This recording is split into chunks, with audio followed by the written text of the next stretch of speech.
ইন্নাদ-দীনা ইনদাল্লাহিল ইসলাম, ইসলাম আল্লাহ সুবহানাহু ওয়া তাআলার নিকট মনোনীত জীবন ব্যবস্থা।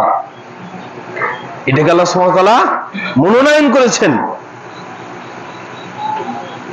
সম্মানিত উপস্থিতি, এই জন্য বলছিলাম যে শিক্ষার ক্ষেত্রে আমাদেরকে বড় ভূমিকা পালন করতে হবে। যদিও আপনি মনে করেন যে এই মসজিদ কেন্দ্রিক একটা মাদ্রাসা, এটা ছোট, আলিফ বা তা শেখানো হয়, ছোট্ট বিষয় বলে আপনার কাছে মনে হবে। মনে রাখবেন, ওই আলিফ বা তা শিখেই সে আল্লাহকে চিনতে পারবে। এবিসিডি শিখে আল্লাহকে চিনতে ওকে আগে আলিফ বা শিখাতে হবে। বড় মাহফিল করাচ্ছে ওই বাচ্চাকে আলিফ বা শেখানো ভালো, সমাজে ইসলামী শিক্ষার ব্যবস্থাপনা করা ভালো। সম্মানিত উপস্থিতি, শিক্ষার পরিবর্তন করতে হবে। রাসূল সাল্লাল্লাহু আলাইহি ওয়াসাল্লামের এই হাদিসের বাস্তব রূপ আজকের সমাজে প্রতিফলিত হয়েছে। রাসূল সাল্লাল্লাহু আলাইহি ওয়াসাল্লাম বলছেন, ওয়ায়াকসুরাল জাহলু, এই মূর্খতা বেশি হবে, সমাজের প্রায় 99% লোক মূর্খ হয়ে যাবে। আমরা দেখতেছি সেই 20 বছর আগের তুলনায় আজকে শিক্ষিতরা অনেক বেশি এটা মনে করছে। আল্লাহ রাসূল বলছেন যে কিয়ামতের আলামত হলো মূর্খতা বেড়ে যাবে, মানুষ মূর্খ হয়ে যাবে।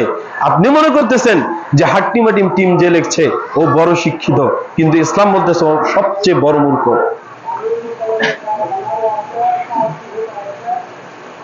আপনি ভাবতেছেন যে সমাজ বই যে লিখেছে সে সকল ক্ষমতার উৎস জনগণ, যে এরকম লেখা লিখতে পারে, আপনি আপনার চোখে মনে হচ্ছে এ বড় শিক্ষিত, না হলে ওর লেখা কেন কিতাবে আসবে? কিন্তু ইসলাম বলে এ সবচেয়ে বড় মূর্খ। আল্লাহ সুবহানাহু ওয়া তাআলা বলেন, ফাআলাম আন্নাহু লা ইলাহা ইল্লাল্লাহ, তুমি আগে জানো যে আল্লাহ ছাড়া কোনো ইলাহ নেই। তুমি আগে জানো আল্লাহ ছাড়া কোনো ইলাহ নেই। ওয়াস্তাগফির লিযামবিকা, এরপর তোমার পাপের জন্য তুমি ইস্তেগফার করো। তো আল্লাহ ছাড়া কোনো ইলাহ নেই, এটা আগে জানতে হবে। ইকরা বিসমি রাব্বিকাল্লাযী খলাক, তুমি পড়ো সেই রবের নামে যিনি তোমাকে সৃষ্টি করেছেন। সম্মানিত উপস্থিতি, পড়ার পর মাস্টার ডিগ্রি কত কিছু যে হয়ে গেল, পিএইচডি পর্যন্ত হয়ে গেল, ও বলতে পারতেছে না যে আল্লাহ সম্পর্কে তার ধারণাও বলতে পারতেছে না। মাস্টার ডিগ্রি কত কিছু করলো, ডক্টরেট করলো, কিন্তু ওর রাসূল সম্পর্কে সঠিক ধারণা রাখে না।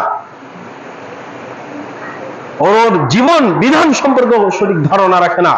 ও এক গ্লাস পানি কিভাবে পান করতে হবে ওইটা জানে না, বাম হাত দিয়ে পান করতেছে। তাহলে ও শিক্ষিত?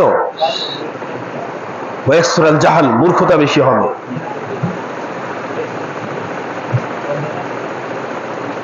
মূর্খতা বর্ষিত হবে, মূর্খতা বেশি হবে, সমাজের প্রায় 99% লোক মূর্খ হয়ে যাবে।